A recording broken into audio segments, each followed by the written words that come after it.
Friends, మనం అర్థశాస్త్ర పరిచయం, అర్థం, సంపద గురించినటువంటి నిర్వచనాలు తెలుసుకున్నాము. ఈరోజు మనం శ్రేయస్సు నిర్వచనం గురించి తెలుసుకుందామండి. శ్రేయస్సు నిర్వచనం దీన్ని 1890లో ప్రతిపాదించింది ఎవరంటే ఆల్ఫ్రెడ్ మార్షల్. ఈయన 1890లో ప్రతిపాదించారు.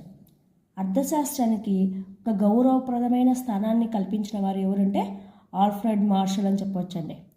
సంపద ఉత్పత్తి అనే భావన నుంచి పంపిణీ అనే భావనకు ప్రాధాన్యతను బదిలీ చేశాడు. ఎవరు అంటే ఆల్ఫ్రెడ్ మార్షల్. మార్షల్ ఉద్దేశంలో ఈ అర్థశాస్త్రం అంటే ఏంటంటే ఉద్దేశంలో దైనందిన కార్యకలాపాలలో మానవుని ప్రవర్తన గురించి అధ్యయనం చేసేది అర్థశాస్త్రం అని ఈయన పేర్కొనడం జరిగింది. ఈయన ఆల్ఫ్రెడ్ మార్షల్ ఇంకా ఏం చెప్తారంటే రాజకీయ అర్థశాస్త్రం లేదా అర్థశాస్త్రం అని కూడా పేర్కొన్నారు. అంటే ఇక్కడ మనకు ఇచ్చినటువంటి నిర్వచనంలో మార్షల్ ఉద్దేశంలో ఏమని చెప్పారంటే దైనందిన కార్యకలాపాల్లో అంటే రోజువారీ కార్యక్రమాల్లో మానవ ప్రవర్తన గురించి అధ్యయనం చేసేది మరియు రాజకీయ అర్థశాస్త్రమే మన అర్థశాస్త్రం అని పేర్కొన్న వారు ఎవరంటే ఆల్ఫ్రెడ్ మార్షల్ అని చెప్పొచ్చు. ఇక్కడ మానవ శ్రేయస్సుకు కారణభూతమైన భౌతిక సాధనాల ఆర్జన వినియోగాలతో సంబంధం ఉన్న వ్యక్తిగత సామాజిక చర్యలను ఇది పరిశీలిస్తుంది. ఏది పరిశీలిస్తుంది అంటే అర్థశాస్త్రం. అంటే మానవ శ్రేయస్సుకు కారణమైనటువంటివి ఏమున్నాయో వాటన్నింటి గురించి పరిశీలించేది మన అర్థశాస్త్రం అని చెప్పింది ఎవరంటే ఈయన ఆల్ఫ్రెడ్ మార్షల్ గారు చెప్పడం జరిగింది. ఈ విధంగా ఒకవైపు సంపదను గురించి అధ్యయనం చేస్తూ మరొక వైపు అధిక ప్రాధాన్యమైన మానవుని గురించిన పరిశీలనలో ఒక భాగమే అర్థశాస్త్రం అని ఆల్ఫ్రెడ్ మార్షల్ గారు పేర్కొన్నారు. ఈ మార్షల్ యొక్క అనుచరులు ఎవరంటే ఏసీ పిగు, ఎడ్విన్ కానన్. ఎవరు మార్షల్ అనుచరులు? ఏసీ పిగు, ఎడ్విన్ కానన్ అని చెప్పవచ్చు. వీరు ఇక పిగు మాటల్లో ఈయన మార్షల్ అనుచరులు పిగు ఉన్నాడు కదా, ఈయన మాటల్లో అర్థశాస్త్రం గురించి ఏం చెప్పారు ఈయన అంటే ప్రత్యక్షంగా కానీ పరోక్షంగా కానీ ద్రవ్యంతో కొలవగల సాంఘిక శ్రేయస్సుకు సంబంధించిన విచారణకే అర్థశాస్త్రం పరిమితం అవుతుంది అని ఏసీ పిగు అనే ఆర్థికవేత్త పేర్కొన్నారు. ఏమని అంటే ప్రత్యక్షంగా కావచ్చు పరోక్షంగా కావచ్చు, ఎలా అయినప్పటికీ అది ఖచ్చితంగా ద్రవ్యంతో కొలవగలిగిందై ఉంటుంది. అంతేకాకుండా సాంఘిక శ్రేయస్సుకు సంబంధించిన విచారణకే పరిమితమైనటువంటిది మన అర్థశాస్త్రం అని పిగు గారు పేర్కొన్నారు. అలాగే ఇక మార్షల్ అనుచరుడైన ఇంకొక వ్యక్తి ఎడ్విన్ కానన్. ఈయన అర్థశాస్త్రం గురించి ఏమని చెప్పాడంటే మానవుల భౌతిక శ్రేయస్సు ఏ సాధారణ కారణాలపైన ఆధారపడుతుందో వాటిని వివరించడమే రాజకీయ అర్థశాస్త్రం యొక్క లక్ష్యం అని నిర్వచించాడు. రాజకీయ అర్థశాస్త్రం యొక్క లక్ష్యం ఏంటంటే మానవుల భౌతిక శ్రేయస్సు ఏ సాధారణ కారకాలపైన ఆధారపడుతుందో వాటిని వివరించడమే మన రాజకీయ అర్థశాస్త్రం లక్ష్యం అని పేర్కొన్న వ్యక్తి ఎడ్విన్ కానన్. మనకి ఇక్కడ గుర్తుపెట్టుకోవాలంటే పిగు అనేది వచ్చేసి ప్రత్యక్షంగా పరోక్షంగా ఈ శ్రేయస్సుకు సంబంధించిన నిర్వచనాలలో ప్రత్యక్షంగా పరోక్షంగా ద్రవ్యం అని చెప్పగానే మనం గుర్తుపెట్టుకోవాల్సింది పిగు పి ప్రత్యక్షంగా పరోక్షంగా. అలాగే ఎడ్విన్ కానన్ అంటే ఇది జనరల్గా గుర్తుపెట్టుకోవచ్చండి, మానవుల భౌతిక శ్రేయస్సు సాధారణ కారణాలు. సో ఎడ్విన్ కానన్ అని ఈ రకంగా గుర్తుపెట్టుకోండి. ఈయన నిర్వచనంలో ఈ సంక్షేమ నిర్వచనం యొక్క ముఖ్య లక్షణాలు ఏంటంటే అర్థశాస్త్రం మానవుడు సంపదను ఉపయోగించే కార్యకలాపాలకు చెందింది అనేది మనకు సంక్షేమ నిర్వచనం యొక్క ముఖ్య లక్షణం. ఇక్కడ మీకు పైన నేను రాశానండి పాయింట్స్, ఇంపార్టెంట్ పాయింట్స్. సో నేను కూడా డిఎస్సి యాస్పిరెంట్గా ప్రిపేర్ అవుతున్నాము, మనం అందరం కలిసి ప్రిపేర్ అవుదాం. అర్థశాస్త్రానికి 1890లో సరికొత్త నిర్వచనాన్ని ప్రతిపాదించిన వారు ఎవరంటే ఆల్ఫ్రెడ్ మార్షల్. ఇందాక మనం చెప్పుకున్నామండి ఏసీ పిగు నిర్వచనం ప్రత్యక్షంగా పరోక్షంగా సాంఘిక శ్రేయస్సుకు సంబంధించిన విచారణకు పరిమితమైనదే అర్థశాస్త్రం అని చెప్పింది ఎవరంటే ఏసీ పిగు. ఇంకా ఇటువైపు ఎడ్విన్ కానన్ చెప్పాను కదండి, మానవుల భౌతిక శ్రేయస్సు సాధారణ కారణాలపైన ఆధారపడడం అనేది ఎడ్విన్ కానన్ అని చెప్పొచ్చు ఇక్కడ.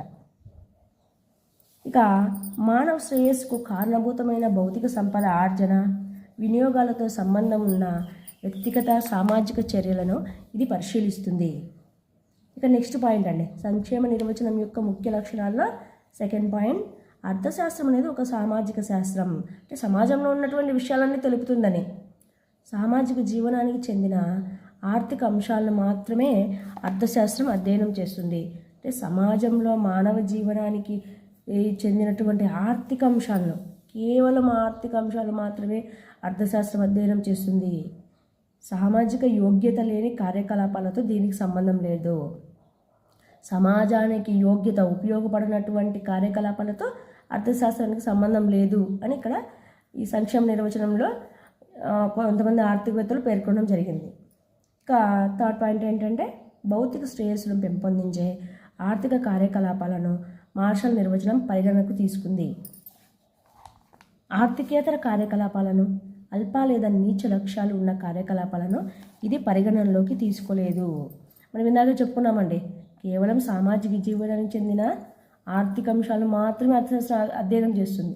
అలాగే యోగ్యత అంటే అర్హత లేనటువంటి సమాజానికి ఉపయోగపడినటువంటి కార్యకలాపాలకు అర్థశాస్త్రానికి సంబంధం లేదని మనం సెకండ్ పాయింట్లో చెప్పుకున్నామండి. ఇదే పాయింట్ను ఇక్కడ కూడా చెప్పడం జరిగింది. అంటే ఆర్థికేతర కార్యకలాపాలు, ఆర్థికం లేకుండా జనరల్గా ఉన్నటువంటి వాటిని అర్థశాస్త్రం పరిగణలోకి తీసుకోదండి. అలాగే అల్ప లేదా నీచ లక్ష్యాలు, ఒక లక్ష్యం లేకుండా, లక్ష్యం బలహీనమైనది ఉండి అది సమాజానికి ఎటువంటి ఉపయోగం లేకుండా ఉన్నటువంటి లక్ష్యాన్ని, అలాంటి కార్యకలాపాలను కూడా అర్థశాస్త్రం పరిగణలోకి తీసుకోదు. వీటికి ఉదాహరణ ఏంటంటే రాజకీయ, సాంఘిక, మత సంబంధమైన జీవిత అంశాలు, వీటిని అర్థశాస్త్రం పరిగణనలోకి తీసుకోదండి. మనం ఇక్కడ బిట్టు రావచ్చండి, అర్థశాస్త్రం పరిగణనలోకి తీసుకున్నటువంటి సంక్షేమ నిర్వచనాల యొక్క సంక్షేమ నిర్వచనాల్లో అర్థశాస్త్ర పరిగణనలోకి తీసుకున్నటువంటి విషయాలు ఏమంటే రాజకీయ, సాంఘిక, మత సంబంధమైన జీవితాంశాలు. ఇక మనం ఫోర్త్ పాయింట్ తెలుసుకుందామండి. అర్థశాస్త్రాన్ని భౌతిక శాస్త్రం మాదిరి రూపొందించడానికి మార్షల్ రాజకీయ అర్థశాస్త్రం అనే పదానికి బదులు అర్థశాస్త్రం అనే పదాన్ని ఉపయోగించాడు. ఎందుకు ఆయన రాజకీయ అర్థశాస్త్రం బదులు కేవలం అర్థశాస్త్రం అనే పదాన్ని ఉపయోగించాడు అంటే భౌతిక శాస్త్రం మాదిరిగా రూపొందించడానికి. ఇక నిరంతరం మారుతున్న మానవ స్వభావాన్ని పరిశీలిస్తున్నప్పటికీ అర్థశాస్త్రం ఒక శాస్త్రంగానే ఉండాలని భావించాడు. ఎవరంటే మార్షల్. నెక్స్ట్ పాయింట్, ఈ నిర్వచనం మానవునికి మానవ శ్రేయస్సుకు ప్రాధాన్యత ఇస్తూ సంపద అనేది మానవుని సంక్షేమాన్ని పెంపొందింపజేసే సాధనం అని గుర్తించింది. ఇక్కడ బిట్టు రావచ్చండి మనకు, చాలా చాలా ఇంపార్టెంట్ బిట్టు ఏంటంటే, సంపద అనేది మానవుని శ్రేయస్సుకు ప్రాధాన్యత ఇస్తూ మానవుని సంక్షేమాన్ని పెంపొందింపజేసే సాధనం అని గుర్తించినటువంటి ఆర్థికవేత్తలు ఎవరంటే సంక్షేమానికి సంబంధించినటువంటి ఆర్థికవేత్తలు. ఇంకా మనం ఆల్రెడీ చెప్పుకున్నాం, సంక్షేమానికి సంబంధించిన ఆర్థికవేత్తలు ఎవరంటే మనకు ఆల్ఫ్రెడ్ మార్షల్, ఆయన అనుచరులు ఏసీపీగు, ఎడ్విన్ కానన్. ఇక సంక్షేమ నిర్వచనంలో ఉన్నటువంటి కొన్ని అంశాలు అవి కరెక్ట్ కాదు అని చెప్పి కొంతమంది విమర్శించారండి. వాళ్ళు ఎవరో చూద్దాం. మార్షల్ నిర్వచనం కూడా విమర్శలకు గురైంది, ఇందాక చెప్పుకున్నాం కదండి. ఇక రాబిన్స్ తన and essay on the nature and significations of economic science అంటే అర్థశాస్త్ర స్వభావం, ప్రాముఖ్యత అనే గ్రంథంలో శ్రేయస్సు అనే నిర్వచనాన్ని తప్పుపట్టాడు. సంక్షేమ మానవ అర్థశాస్త్రం అనేది మానవ శ్రేయస్సుకు సంబంధించిన శాస్త్రం అని కొంతమంది పేర్కొంటే దాన్ని తప్పుపట్టిన వారు ఎవరంటే లయోనల్ రాబిన్స్ అనే ఆర్థికవేత్త. ఈయన ఎందుకు తప్పుపట్టాడు అంటే చూద్దాం. అర్థశాస్త్రం అనేది సామాజిక శాస్త్రం కాకుండా మానవ శాస్త్రంగా ఉంటుంది. ఇది సామాజిక శాస్త్రంగా కాదు, మానవ శాస్త్రంగా మాత్రమే ఉందని పేర్కొంటున్నారు ఈయన రాబిన్స్. అలాగే అర్థశాస్త్ర మౌలిక సూత్రాలు మానవులందరికీ వర్తిస్తాయి. అందువల్ల అర్థశాస్త్రాన్ని మానవ శాస్త్రంగానే తప్ప సామాజిక శాస్త్రంగా పరిగణించరాదు అని పేర్కొన్నాడు లయోనల్ రాబిన్స్. మనకు మార్షల్ నిర్వచనం అనేది విభజనాత్మకమైనది అని లయోనల్ రాబిన్స్ గారు విమర్శించారు. వస్తువులను భౌతిక వస్తువులు, అభౌతిక వస్తువులుగా విభజించడం జరిగింది. ఎవరంటే లయోనల్ రాబిన్స్. చాలా ప్రాముఖ్యమైన అభౌతిక వస్తువులకు ఎలాంటి ప్రాధాన్యతను ఇవ్వలేదు. అందువల్ల ఇది అసంపూర్ణమైనది. ధరను కలిగి ఉండే మారకంలో ఉండే వస్తు సేవలన్నింటినీ అవి భౌతికమైన అభౌతికమైనా సరే రాబిన్స్ పరిగణనకు తీసుకున్నాడు. అంటే మనకు మార్షలు భౌతిక అభౌతిక నిర్వచనాల గురించి పేర్కొనలేదు. ఓన్లీ రాబిన్స్ మాత్రమే ఆ రకంగా పేర్కొన్నాడు. మనకు భౌతిక వస్తువులు అభౌతిక వస్తువులను రెండింటినీ పరిగణలోకి తీసుకున్నవారు ఎవరంటే రాబిన్స్. మార్షల్ అయితే మనకు పరిగణలోకి తీసుకోలేదు అని చెప్పవచ్చు. ఇక మనకు విమర్శల్లో థర్డ్ పాయింట్ ఏంటంటే శ్రేయస్సును కొలవచ్చు అనే దానికి తీవ్రమైన అభ్యంతరాన్ని రాబిన్స్ తెలిపాడు. అంటే శ్రేయస్సును కొలవచ్చు అన్నారు, అది ఎలా సాధ్యమవుతుంది అని తెలిపిన వారు ఎవరంటే లయోనల్ రాబిన్స్. శ్రేయస్సు అనేది వ్యక్తిపరమైంది, సాపేక్షపరమైంది, అంతేగాని అది కొలవలేము అనేది చెప్పగలిగిన అభ్యంతరం తెలిపిన వ్యక్తి ఎవరంటే లయోనల్ రాబిన్స్. కాలం, ప్రాంతం, వ్యక్తులను బట్టి శ్రేయస్సు మారుతుంది. రాబిన్స్ ప్రకారం అర్థశాస్త్రం లక్ష్యాల మధ్య తటస్థంగా ఉంటుంది. నీతి శాస్త్రంతో దీనికి ఎటువంటి సంబంధం లేదు. మనకు లయోనల్ రాబిన్స్ నిర్వచనంలో ఆయన చెప్పేది ఏంటంటే శ్రేయస్సు గురించి అది కాలము, ప్రాంతం, వ్యక్తులను బట్టి మారుతుందంటున్నాడు. అంతేకాకుండా భౌతికమైన వస్తువులైనా అభౌతికమైన వస్తువులైనా రాబిన్స్ పరిగణలోకి తీసుకున్నాడు. ఇక్కడ ఈ రాబిన్స్ ప్రకారం అర్థశాస్త్రం అనేది లక్ష్యాల మధ్య తటస్థంగా ఉంటుంది. నీతి శాస్త్రంతో దీనికి సంబంధం లేదని పేర్కొన్న వ్యక్తి ఎవరంటే లయోనల్ రాబిన్స్. భౌతిక శ్రేయస్సును పెంపొందించే భౌతిక కార్యకలాపాలను మాత్రమే మార్షల్ పరిగణించాడు. రాబిన్స్ ప్రకారం మద్యం, డ్రగ్స్ ఉత్పత్తి మానవ శ్రేయస్సును పెంపొందించవు. అయినా సరే ఈ వస్తువుల ఉత్పత్తి, వినియోగాన్ని గురించి అర్థశాస్త్రం వివరిస్తుంది. అంటే మద్యము, డ్రగ్స్ అనేది మానవ శ్రేయస్సును ఏమి పెంపొందించవు, మానవ శ్రేయస్సును ఇంకా హానికరం చేస్తాయి. అలాంటి వాటిని అర్థశాస్త్రం ఎలా వివరిస్తుంది? అలాంటి వాటిని వివరించకూడదు. ఇంకా వస్తువుల ఉత్పత్తి, వినియోగాన్ని గురించి మాత్రమే అర్థశాస్త్రం వివరిస్తుంది, అలాంటివన్నీ వివరించకూడదు అని పేర్కొన్న వ్యక్తి ఎవరంటే లయోనల్ రాబిన్స్. ఎందుకంటే ఈ వస్తువులు కొరతగా ఉండి ప్రయోజనాన్ని, విలువను కలిగి ఉంటాయి. మనకు అర్థశాస్త్రం అంటేనే వస్తువుల కొరత, ప్రయోజనము, విలువను గురించి తెలపడం. నెక్స్ట్ మనకు ఫిఫ్త్ పాయింట్ ఏంటంటే వనరుల కొరతను మార్షల్ నిర్వచనం పరిగణించకపోవడాన్ని రాబిన్స్ తీవ్రంగా విమర్శించాడు. మార్షల్ నిర్వచనంలో వనరుల కొరత అనే అంశమే పేర్కొనలేదు. మనకు అర్థశాస్త్రంలో ప్రధానమైనదే వనరుల కొరత. అలాంటి వనరుల కొరతను మార్షల్ పేర్కొనలేదు అని విమర్శించిన వ్యక్తి లయోనల్ రాబిన్స్. రాబిన్స్ అభిప్రాయంలో ఆర్థిక సమస్య అనేది అపరిమిత కోరికలను తృప్తిపరచడానికి ఉపయోగించే వనరుల కొరత వల్ల ఉద్భవిస్తుంది. అపరిమిత కోరికలను తృప్తిపరచడానికి ఉపయోగించే వనరుల కొరత వల్ల ఆర్థిక సమస్య అనేది ఉద్భవిస్తుందని పేర్కొన్నాడు. మనం ఇప్పుడు కొరత నిర్వచనం గురించి పేర్కొందాం. అర్థశాస్త్రంలో మొదటి సంపదకు సంబంధించిన నిర్వచనాలను పేర్కొన్నాము, తర్వాత శ్రేయస్సు సంబంధించిన నిర్వచనాలను పేర్కొన్నాము. ఇప్పుడు మూడవది కొరతకు సంబంధించిన నిర్వచనం గురించి పేర్కొందాం. మనకు 1932లో లయోనల్ రాబిన్స్ అనేటువంటి ఒక ఆర్థికవేత్త ఒక గ్రంథాన్ని ప్రచురించాడు. అదేంటంటే an essay on the nature and significance of economic science అనే గ్రంథాన్ని ఈయన ప్రచురించాడు. ఈ గ్రంథాన్ని ప్రచురించే వరకు అర్థశాస్త్రంలో ప్రాముఖ్యత కలిగిన విషయం ఏంటంటే అర్థశాస్త్రం అనేది శ్రేయస్సు సంబంధించింది అని అంతకుముందు పేర్కొన్నారు. ఎవరు పేర్కొంది? మార్షల్. ఈ రాబిన్స్ ఆయన ఈ గ్రంథాన్ని ప్రచురించిన తర్వాత శ్రేయస్సు నిర్వచనం అనేది పాత్ర తగ్గుతూ వచ్చింది అని చెప్పవచ్చు. పూర్వ నిర్వచనాలలోని తార్కిక అసంగతాలను, లోటులను వెలికి తీస్తూ రాబిన్స్ అర్థశాస్త్రానికి శాస్త్రీయమైన నిర్వచనాన్ని ఇవ్వడం జరిగింది. ఇప్పుడు రాబిన్స్ మాటల్లో చూద్దాం. రాబిన్స్ మాటల్లో కోరికలకు, ప్రత్యామ్నాయ ప్రయోజనాలు కలిగిన పరిమిత వనరులకు మధ్య మానవుని ప్రవర్తన గురించి అధ్యయనమే అర్థశాస్త్రం. ఈయన ఏమంటున్నాడంటే మానవుల కోరికలు అలాగే ప్రత్యామ్నాయ ప్రయోజనాలు కలిగినటువంటి పరిమిత వనరులు, మానవులకు చూసే కోరికలు ఎక్కువ ఉన్నాయండి. అలాగే ప్రత్యామ్నాయ ప్రయోజనాలు ఉన్నాయి దానికి. ఈ పరిమిత వనరులేమో పరిమితంగా ఉన్నాయి. మధ్య మానవుని ప్రవర్తన గురించి అధ్యయనమే అర్థశాస్త్రం అని పేర్కొన్న వ్యక్తి ఎవరు? లయోనల్ రాబిన్స్. మనకు కొరత నిర్వచనం యొక్క ముఖ్య లక్షణాలు పేర్కొందాము. మొట్టమొదటి పాయింట్ వచ్చేసి మానవుని కోరికలు అపరిమితం. మానవుని కోరికలు చాలా పరిమితం ఉండవండి. ఈ కోరిక నెరవేరితే ఇంకో కోరిక, ఆ కోరిక నెరవేరితే ఇంకోటి, అలా అలా గొలుసులాగా చైన్లాగా వెళ్ళిపోతూనే ఉంటుంది. మన జీవితాంతం ఈ కోరికలను తీర్చుకోవడానికి తీరిక లేకుండా ప్రయత్నం చేస్తూనే ఉంటాం. ఒక కోరిక తీరిన వెంటనే అనేక కొత్త కోరికలు పుడతాయి. ఈ విధంగా కోరికలు అపరిమితంగా ఉంటాయి. అందువల్ల బాగా అత్యవసరమైన కోరికలు మాత్రమే మనం తీర్చుకోవాల్సి ఉంటుంది అని చెప్పడం జరిగింది. అలాగే వనరులు పరిమితం. మనకున్నటువంటి వనరులు ఎలా ఉన్నాయి?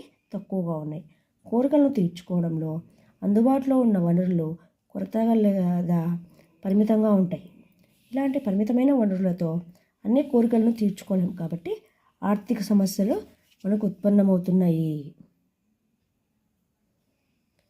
మనకు ఆర్థిక సమస్యలు అనేవి ఎలా ఉత్పన్నమవుతున్నాయి అంటే కోరికలను తీర్చుకోవడంలోనే మనకు ఆర్థిక సమస్యలు అనేవి ఉత్పన్నమవుతాయి. కోరికలు తీర్చుకోవాలనుకుంటాము కానీ వనరులేమో పరిమితంగా ఉంటాయి. అలా మన కోరికలు తీర్చుకోలేము కదా, ఆ రకంగా మనకు ఆర్థిక సమస్యలు అనేవి ఉత్పన్నమవుతున్నాయి. ఇక మూడో పాయింట్ వచ్చేసి కొరత వనరులకు ప్రత్యామ్నాయ ప్రయోజనాలు. వనరులు కొరతగా ఉన్నాయని చెప్పుకున్నాం కదండి, దానికి మరి ఏదో రకంగా మన కోరికలు తీర్చుకోవాలి కదా. సో ప్రత్యామ్నాయ ప్రయోజనాలు ఏ విధంగా ఉన్నాయో చూద్దాం. వనరులు పరిమితమైనవే కాకుండా ప్రత్యామ్నాయ ప్రయోజనాలు కలిగి ఉంటాయి. ఉదాహరణ ఏమంటే గృహాలలో, పరిశ్రమల్లో విద్యుత్ వినియోగించబడుతుంది. అలాగే వరి లేదా గోధుమలను పండించడానికి భూమిని ఉపయోగించవచ్చు. ఒక కోరికను తీర్చుకోవడానికి పరిమితమైన వనరులను ఉపయోగిస్తే ఇతర కోరికలను తీర్చుకునే విషయంలో వనరులు తక్కువ పరిమాణంలో అందుబాటులో ఉంటాయి. అంటే ఒక కోరికను తీర్చుకోవాలంటే వనరులను ఎక్కువగా ఉపయోగించకూడదు, దానికి సరిపడా మాత్రమే ఉపయోగించాలి. అలా ఉపయోగిస్తే ఇతర కోరికలు తీర్చుకోవడానికి మనకు వనరులు ఉంటాయి. ఒక కోరికను తీర్చుకోవడానికి ఎక్కువ వనరులు ఉపయోగిస్తే మిగతా కోరికలు నెరవేర్చుకోవడానికి వనరులు అసలు ఉండవు. అలాంటప్పుడు మానవ కోరికలు నెరవేరవు కదండి. సో ఈ రకంగా ప్రత్యామ్నాయ ఉపయోగాల మధ్య మానవుడు ఎంపిక చేసుకోవాల్సి ఉంటుంది. ఈ ఎంపిక అనేది తెలపడం జరిగింది. నెక్స్ట్ అండి ఫోర్త్ పాయింట్, కోరికలకు ఉండే ప్రాముఖ్యత వేరువేరుగా ఉంటుంది. అందుచేత మానవుడు కోరికల ప్రాధాన్యత క్రమాన్ని బట్టి కోరికల మధ్య ఎంపిక చేసుకోవాల్సి ఉంటుంది. అంటే మనకు చాలా కోరికలు ఉంటాయండి, కానీ ఆ కోరికల్లో ఏవి ముఖ్యమైనవో వాటిని మాత్రమే మనం పరిగణలోకి తీసుకుంటూ ఒక్కొక్కటిగా స్టెప్ బై స్టెప్గా ఎంపిక చేసుకుంటూ కోరిక నెరవేర్చుకుంటూ వెళ్ళాలి. సో ఈ రకంగా మనకు ఎంపిక సమస్య ఏర్పడుతుంది. ఇక ఆడమ్ స్మిత్ ఇంకో ఇంపార్టెంట్ పాయింట్ అండి. ఆడమ్ స్మిత్ తన ప్రఖ్యాతి పొందిన రాజ్యాల సంపద అనే గ్రంథంలో అర్థశాస్త్రాన్ని ఏమని నిర్వచించాడు అంటే రాజ్యాల సంపద, రాజ్యాల స్వభావం, కారణాల పరిశీలన అని నిర్వచించడం జరిగింది. ఇప్పుడు రాబిన్స్ నిర్వచనం యొక్క ఆధిక్యత ఏంటో తెలుసుకుందామండి. పూర్వపు నిర్వచనాల కంటే రాబిన్స్ నిర్వచనం అనేది అనేక విషయాల్లో మెరుగైంది, చాలా బెటర్ అంటండి. అందుకు గల కారణాలను కింది విధంగా పేర్కొందాం. ఏమంటే ఇది విభజనాత్మకమైనది. మనం చెప్పుకున్నాం భౌతిక వస్తువులను పరిగణలోకి తీసుకునేది రాబిన్స్ నిర్వచనం అని. అలాగే ఇది మానవుని అన్ని రకాలైన కార్యకలాపాలను అవి మానవ శ్రేయస్సును పెంచకపోయినా పరిగణిస్తుంది. కొరతపైన ఇది దృష్టిని పెట్టింది. అందుచేత రాబిన్స్ నిర్వచనం విశ్లేషణాత్మకమైనది అని మనం ఇక్కడ చెప్పుకోవచ్చండి. మానవుని ఈ నిర్వచనాలను భౌతిక అనేది విభజించింది భౌతిక వస్తువులను. అలాగే అంతేకాకుండా అన్ని రకాలైన కార్యకలాపాలను మానవ శ్రేయస్సును పెంచకపోయినా పరిగణలోకి తీసుకుంది కాబట్టి దీనికి కొంచెం ప్రాముఖ్యత పెరిగిందండి. అలాగే ఇది సర్వజనామోదం పొందిన నిర్వచనం. మొత్తం అందరూ ప్రజలు ఎంపిక చేసుకున్న నిర్వచనం ఏదంటే ఈ మన రాబిన్స్ నిర్వచనం. అన్ని రకాల సమాజాలకు ఇది ఆచరణీయమైనది. అంటే సమాజం మొత్తం ఆచరించదగినటువంటి లయోనల్ రాబిన్స్ నిర్వచనం అని చెప్పుకోవచ్చండి. ఎందుకంటే వనరుల కొరత అందరు వ్యక్తులు, అన్ని సమాజాలు ఎదుర్కొనే సమస్య కాబట్టి వీటన్నింటినీ రాబిన్స్ నిర్వచనం పరిగణలోకి తీసుకుంటుంది కాబట్టి దీనికి అంత ప్రాముఖ్యత ఏర్పడింది అని చెప్పవచ్చు. అలాగే రాబిన్స్ నిర్వచనం లక్ష్యాల మధ్య తటస్థంగా ఉంటుంది. లక్ష్యాలు ఉన్నతమైనవి అయినా, అల్పమైనవి అయినా, భౌతికమైనవి అయినా, అభౌతికమైనవి అయినా సరే, ఆర్థికమైనవైనా, ఆర్థికేతరమైనవైనా సరే అర్థశాస్త్రానికి సంబంధం లేదు. ఈ విధంగా అర్థశాస్త్రానికి నీతి శాస్త్రంతో కూడా పనేమీ లేదు. అర్థశాస్త్రం అనేది నిశ్చయాత్మక శాస్త్రం కావడం వల్ల ఇది ఎలాంటి నైతిక సంబంధమైన నిర్ణయాలను లక్ష్యాల విషయంలో చేయలేదని పేర్కొన్నటువంటిది ఏంటంటే లయోనల్ రాబిన్స్ నిర్వచనం. సో ఈ నిర్వచనం పైన కూడా కొన్ని విమర్శలు ఉన్నాయండి. ఆ విమర్శలు ఏదో చూద్దాం. మార్షల్ అనుచరులైన డర్బన్, ఫ్రేజర్, బేవరిడ్జ్, బార్బరా, ఊటన్ లాంటి వారు రాబిన్స్ నిర్వచనాన్ని విమర్శించారు. మనం ఇక్కడ ఈజీగా ఎట్లా గుర్తుపెట్టుకోవచ్చు అంటే, మార్షల్ అనుచరులు చెప్పుకున్నాం, మనం 2 నిర్వచనాలు కూడా ఉన్నాయి వాళ్ళ గురించి. ఏంటంటే ఏసీ పిగు, ఎడ్విన్ కానన్. ఇంకా మిగిలిన వాళ్ళు డర్బను, ఫ్రేజరు, బేవరిడ్జ్, బార్బరా, ఊటన్. వీళ్ళ నిర్వచనాలను రాబిన్స్ వ్యతిరేకించాడు కాబట్టి, విమర్శించాడు కాబట్టి రాబిన్స్ నిర్వచనాన్ని వీళ్ళు వ్యతిరేకిస్తూ వచ్చారు. ఊటన్ లాంటి వారు మన రాబిన్స్ నిర్వచనాన్ని, వీళ్ళ నిర్వచనాన్ని రాబిన్స్ వ్యతిరేకించాడు. సో ఈ నిర్వచనాన్ని వీళ్ళు వ్యతిరేకిస్తూ వచ్చారండి, విమర్శిస్తూ వచ్చారు. సో రాబిన్స్ నిర్వచనంలో మానవీయత లేదు అని పేర్కొన్నటువంటి వారు ఎవరంటే మార్షల్ అనుచరులు. ఇది తటస్థమైనది, ఎలాంటి నిర్ణయాత్మకమైన నైతికమైన అంశం లేనిదని విమర్శించిన వారు ఎవరంటే మార్షల్ అనుచరులు. మానవ శ్రేయస్సుకు సంబంధించిన ఒక శాస్త్రంగా అర్థశాస్త్రాన్ని వీరు నిర్వచించలేదు అని పేర్కొన్నారు. వీరు రాబిన్స్ నిర్వచించలేదు అని. అంటే నిర్జీవ పాండిత్యంగా కొందరు, ప్రవర్తన సంబంధమైనదిగా మరికొందరు దీన్ని విమర్శించారు. లయోనల్ రాబిన్స్ నిర్వచనాన్ని నిర్జీవ పాండిత్యం ప్లస్ ప్రవర్తన సంబంధమైంది అని విమర్శించారు కొందరు అని చెప్పచ్చు. ఇక్కడ ఇందులో ఉన్నటువంటి విమర్శించేటువంటి అంశాలు ఏంటంటే, మార్షల్ శ్రేయస్సు నిర్వచనాన్ని విమర్శించినప్పటికీ పరోక్షంగా శ్రేయస్సు అనే భావనను రాబిన్స్ తన నిర్వచనంలో ప్రవేశపెట్టాడు. గరిష్ట సంతృప్తి భావం కొరత నిర్వచనంలో అప్రకటితంగా ఉంది కాబట్టి శ్రేయస్సు నిర్వచనం విమర్శలన్నీ దీనికి కూడా వర్తిస్తాయి అని పేర్కొనడం జరిగింది. అలాగే నెక్స్ట్ సెకండ్ పాయింట్, లక్ష్యాలు, సాధనాలు రెంటి మధ్య భేదాలను రాబిన్స్ నిర్వచనం పేర్కొనలేదు అని దీనిపై విమర్శ కలదండి. సాధనాల నుంచి లక్ష్యాలను వేరు చేయడం చాలా కష్టం కాబట్టి ప్రస్తుత లక్ష్యాలు తర్వాత లక్ష్యాలకు సాధనాలుగా ఉండవచ్చు, అంతేగాని లక్ష్యాలను వేరు చేయకూడదు అని చెప్పడం జరిగింది. ప్రస్తుత సాధనాలు పూర్వపు చర్యల లక్ష్యాలు కూడా కావచ్చు అని పేర్కొన్నారు. నెక్స్ట్ థర్డ్ పాయింట్, అర్థశాస్త్రం అనేది లక్ష్యాలకు మధ్య తటస్థంగా ఉంటుందనే అంశాన్ని ఆర్థికవేత్తలు విమర్శించారు. అర్థశాస్త్రం లక్ష్యాలకు మధ్య తటస్థంగా ఉండజాలదండి, కానీ ఉంటుంది అని చెప్పిన వారు ఎవరంటే మన రాబిన్స్. అర్థశాస్త్రం పదార్థాన్ని కాకుండా మానవ ప్రవర్తనను పరిగణిస్తుంది. So next fourth point, Robbins అర్థశాస్త్రాన్ని ఒక నిశ్చయాత్మక శాస్త్రంగా పేర్కొన్నాడు. ఇక్కడ బిట్టు రావచ్చండి మనకు.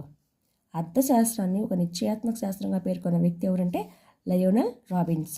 అయితే లారెన్స్ మాక్ఫీ అభిప్రాయంలో అర్థశాస్త్రం కేవలం రసాయన శాస్త్రం లాగా నిశ్చయాత్మకమైనది మాత్రమే కాకుండా ఇది మౌలికంగా నిర్ణయాత్మకమైంది అని చెప్పిన వారు అంటే లారెన్స్ మాక్ఫీ.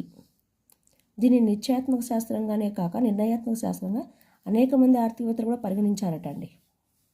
ఇక నెక్స్ట్ మన ఫిఫ్త్ పాయింట్, మారుతున్న చలన ఆర్థిక వ్యవస్థలకు రాబిన్స్ నిర్వచనం సరిపడదు అంటే వర్తించదు కాబట్టి ఈ నిర్వచనం అర్థశాస్త్రానికి చెందదు అని చెప్పి విమర్శించారండి. అంతేకాకుండా కాల ప్రయాణంలో వనరుల కొరత సమస్యను అధిగమించే వీలుంది. సో ఈ నిర్వచనం అర్థశాస్త్రానికి సరిపోదు అని విమర్శించారు. నెక్స్ట్ ఇంకా వనరుల కొరత అనే అంశాన్ని జోన్ రాబిన్సన్ తీవ్రంగా విమర్శించింది. ఉన్న వనరులను నిరుపయోగంగా ఉంచకుండా ఎంత బాగా ఉపయోగిస్తామనేది ముఖ్యమని జోన్ రాబిన్సన్ పేర్కొంది. ఇక్కడ మరొక ఆర్థికవేత్త అండి జోన్ రాబిన్సన్, అంటే ఇక్కడ లేడీ అండి జోన్ రాబిన్సన్ అనే ఆవిడ ఉన్న వనరులను నిరుపయోగంగా ఉంచకూడదు, దాన్ని ఎంత బాగా ఉపయోగిస్తామనేది ముఖ్యమని పేర్కొన్నారు. వనరుల సాధారణ నిరుద్యోగితకున్న కారణాలను విశ్లేషించడంలో ఇది విఫలమైంది. నిరుద్యోగితకు కారణం ఏంటంటే వనరుల కొరత కాదు, వనరుల సమృద్ధి దీనికి కారణమని జోన్ రాబిన్సన్ పేర్కొన్నారు. నెక్స్ట్ రాబిన్స్ అంటే మన లయోనల్ రాబిన్స్ కొరత నిర్వచనం అతి ముఖ్య సమస్యలైన వృద్ధి స్థిరత్వాలను ఉపేక్షించింది. వృద్ధి స్థిరత్వాల గురించి పేర్కొనలేదు. ఈ విమర్శలు ఎన్నున్నప్పటికీ అనేక మంది ఆర్థికవేత్తలు రాబిన్స్ దృష్టితోనే స్వల్ప సవరణలతో అర్థశాస్త్రాన్ని నిర్వచించడం జరిగిందండి. ఈ రకంగా మన లయోనల్ రాబిన్స్ యొక్క కొరత నిర్వచనం పూర్తయిందండి. నెక్స్ట్ వీడియోలో మనము పాల్ శామ్యూల్సన్ వృద్ధి నిర్వచనం గురించి తెలుసుకుందాం.